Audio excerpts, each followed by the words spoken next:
Вимальовую палубу, приміряю надбудову та встановлюю такелаж. Вітаю, друзі! Поки ви чекаєте на Мрію та CS2, сьогодні буде морська тематика. Цей напрямок моделювання завжди приваблював своєю естетикою та величезною кількістю дрібних деталей. Братися за будівництво лінкора чи авіаносця не буду, бо це знову доведеться дуже довго чекати. Тому сьогодні буду збирати маленьку модель німецького катера в 144 масштабі.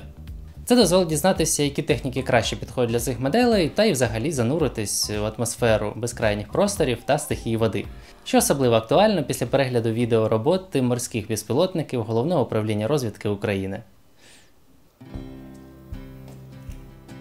Це багатоцільовий катер, який було розроблено на базі риболовецького сейнеру в 1941 році. Будівництво КФК стало найбільшою судобудівною серією в історії Німеччини. Загалом за часи Другої світової було збудовано 612 одиниць. Різні варіанти озброєння дозволяли використовувати цей катер як тральщик для боротьби з морськими мінами, як учбовий, патрульний чи протичовниковий катер. КФК приймали участь у бойових діях на всіх основних театрах Другої світової – на півночі, в Атлантиці, на Середземному та Чорному морях.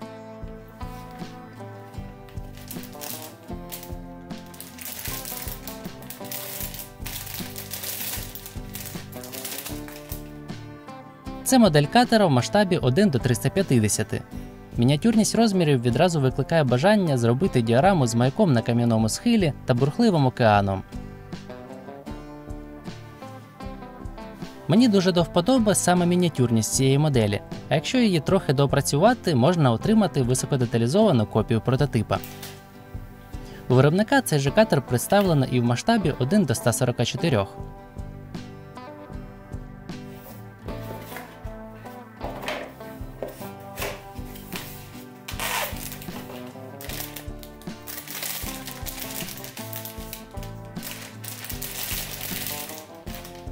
Тут же в наборі помітно більше відливок та деталей, ну і відповідно розміри більш вражаючі.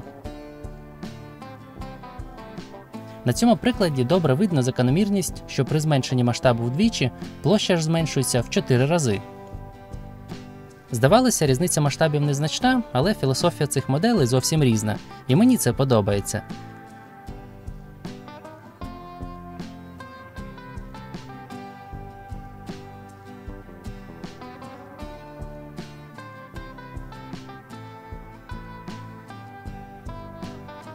Сьогодні я буду робити модель в 144 масштабі, без зайвих заморочок, хочу просто отримати задоволення від процесу та поставити її на полицю. А ось з 350 маю намір зробити конверсію та реалізувати ідею діорами з бурхливим океаном та маяком.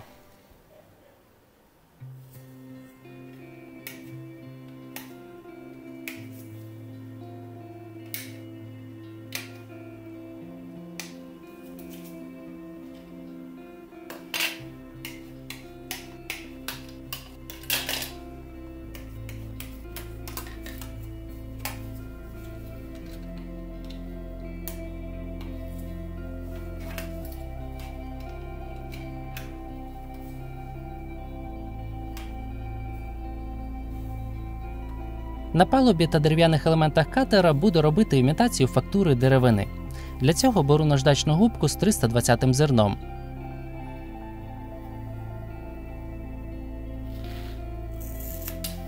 Вирізаю тонку смужку, аби наносити малюнок на окремі дощечки. При цьому важливо не шліфувати поверхню, а саме царапати її.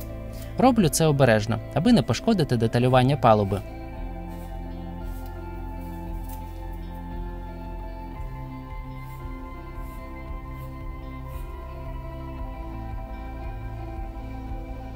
Як на мене, результат виходить реалістичним та в міру масштабним. У важкодоступних місцях царапаю деревину малим шматочком, тримаючи його пінцетом.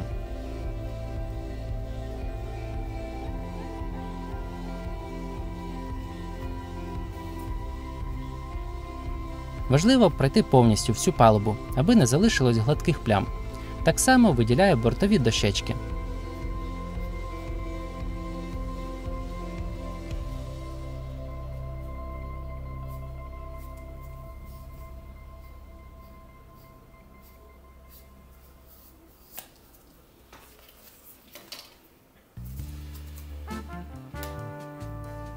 Конструкція судна така, що палубу потрібно клеїти одразу.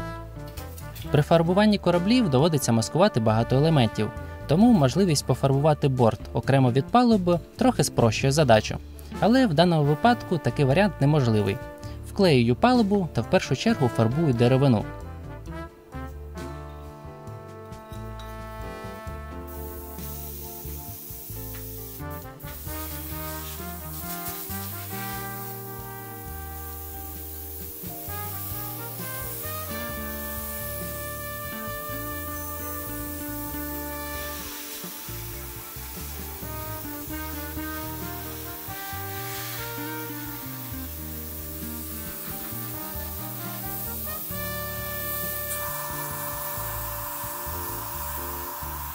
Після нанесення чорної фарби стало добре видно фактуру деревини.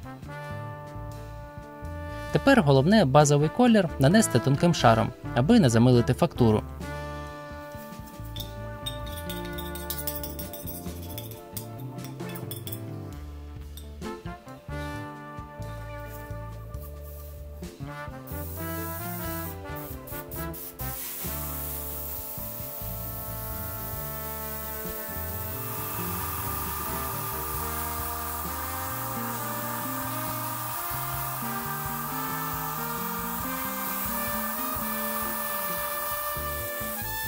Базу деревини задуваю темним відтінком, після чого буду висвітляти її масляною фарбою. Для мене така техніка була експериментом, тому довелося трохи погратися з маслом, перш ніж я отримав бажаний результат.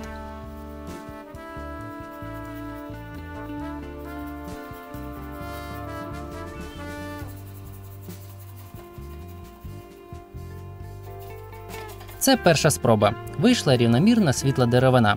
Здавалося, виглядає гарно, але чогось не вистачає. Зробив другий варіант з такими локальними протертими плямами. Але і цей варіант якось не дуже мені зайшов.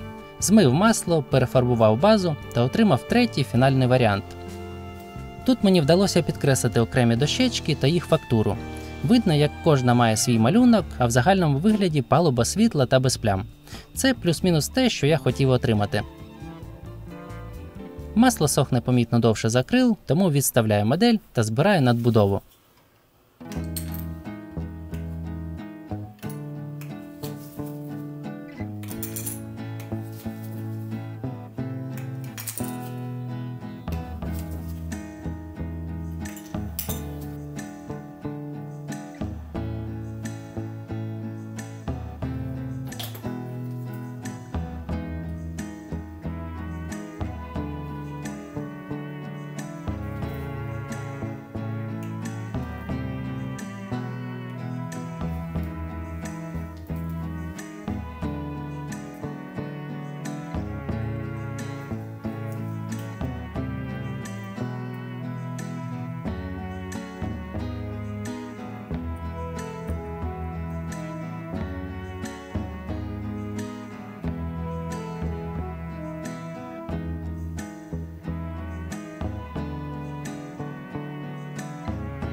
На дерев'яних елементах не забуваю імітувати текстуру.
Повертаюсь до корпусу катера. Тепер задача замаскувати палубу для подальшого фарбування. Я вирішив трохи заморочитись та розробив креслення палуби, аби вирізати маску на плотері. Одразу зробив маски для кулеметних майданчиків та прозорих елементів.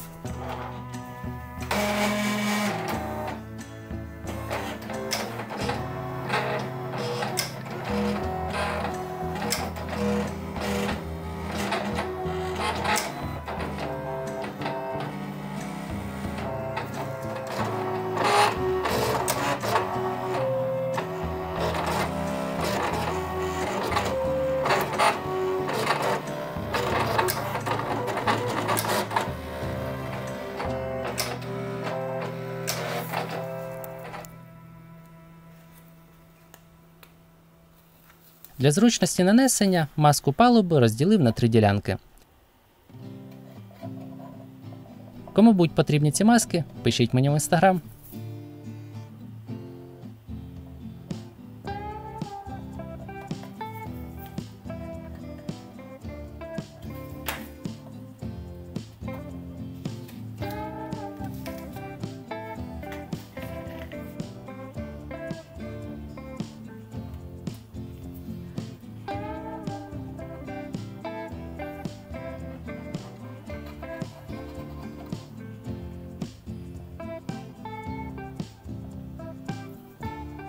Друзі, хочу вам порадити маркетплейс, де ви можете придбати або продати масштабні моделі.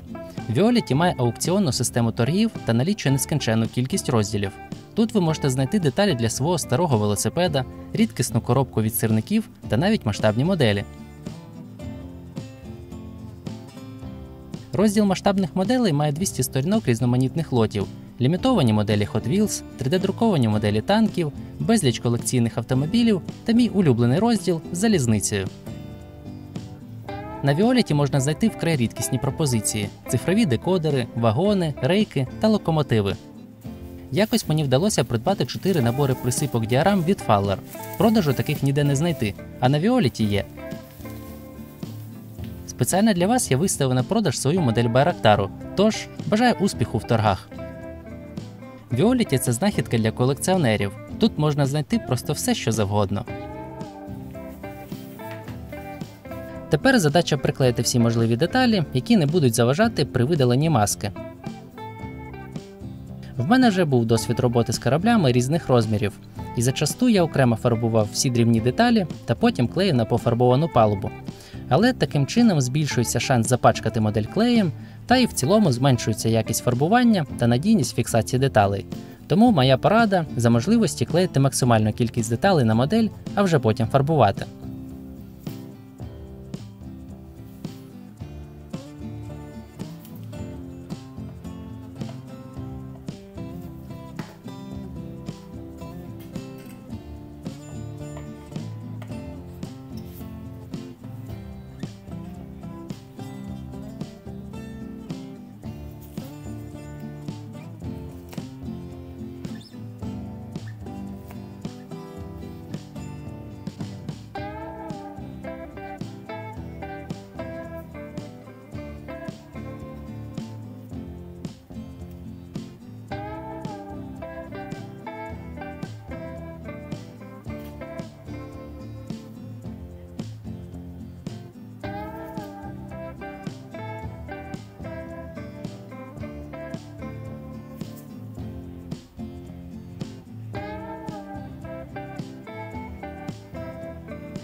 На моделі стійки леєрів виглядають витончено та при цьому міцні.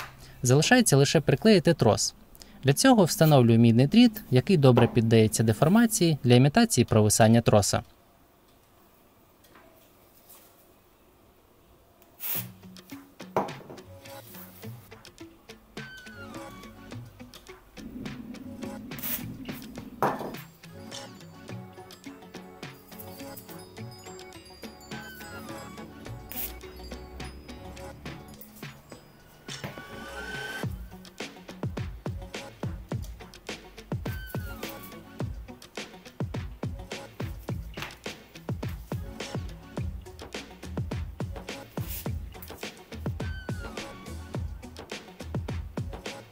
На цьому все, можна фарбувати.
З ватерлінією довелося знатно погратися.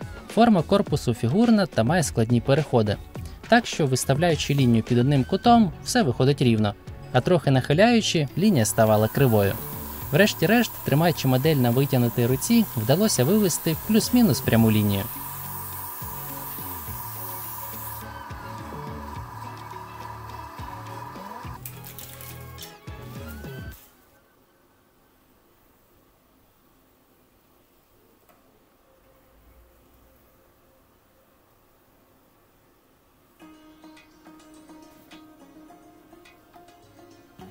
Видаляю маски та встановлюю пофарбоване деталювання.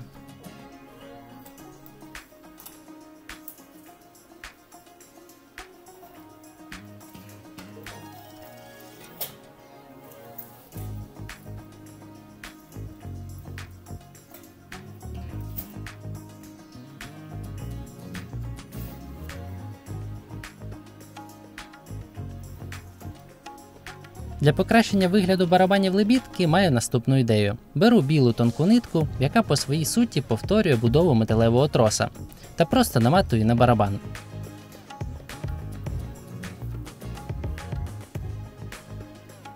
Тепер масляною фарбою придаю бажаний відтінок. Швидко та ефектно. Мені подобається.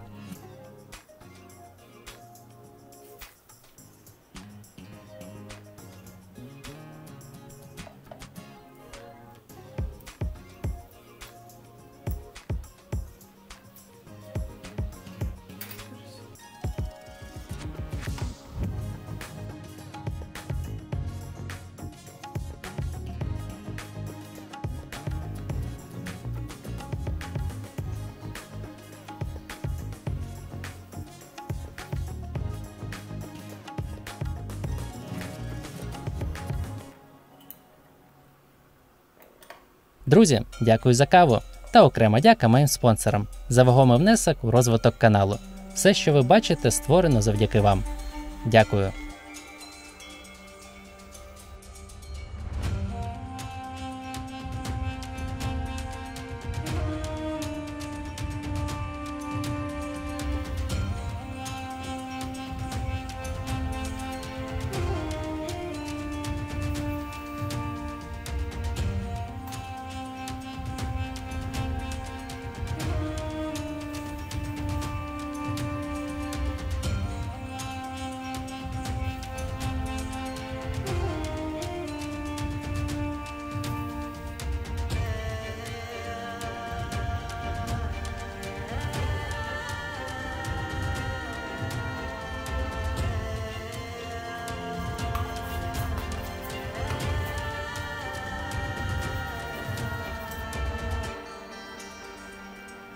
Маслом виділяю дощечки палуби та придаю моделі застарілий вигляд від тривалої експлуатації.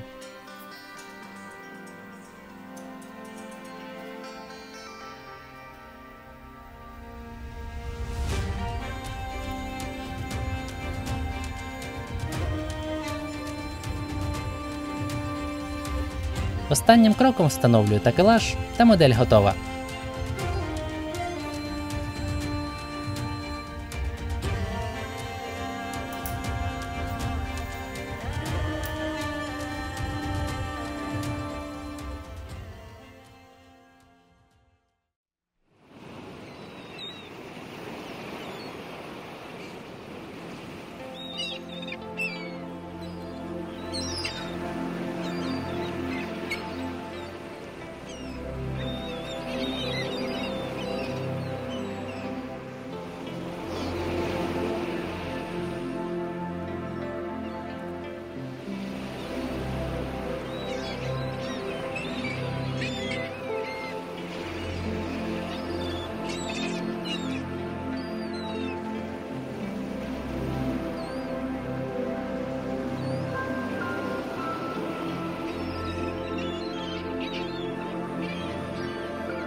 Дякую всім, хто додивився до кінця. Сподіваюся, це відео було цікавим та корисним. Бережіть себе та рідних і не забувайте про тих, хто потребує допомоги. До зустрічі, друзі!